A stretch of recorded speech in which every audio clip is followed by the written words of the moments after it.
प्राचीन समय में कर्नाट प्रदेश में एक महान तांत्रिक गुरु रहते थे, जिनका नाम योगी वत्सराज था।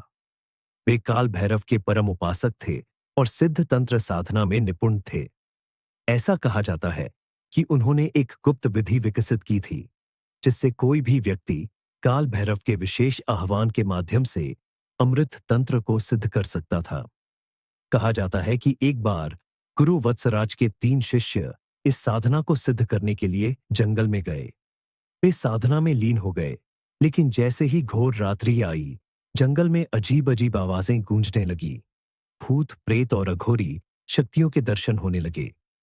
2 शिष्य डर के कारण वहां से भाग गए, लेकिन तीसरा शिष्य, जिसका नाम विरूपाक्ष था, डटा रहा। रात के तीसरे प्रहर में एक विकराल भैरव प्रकट हुए। उन्होंने गूंजती हुई आवाज में कहा, जो भी इस साधना को बीच में छोड़ता है, वे काल के ग्रास में समा जाता है।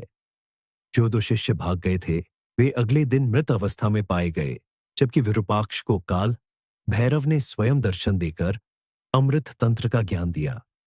वह एक महान योगी बना और फिर रहस्यमयी रूप से लुप्त हो गया।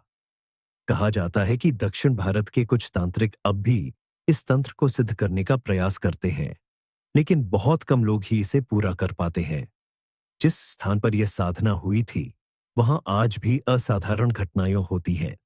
स्थानीय लोग कहते हैं कि वहां रात को कोई जाता है तो अजीब ध्वनियां सुनाई देती हैं और कई बार लोग लापता भी हो चुके हैं।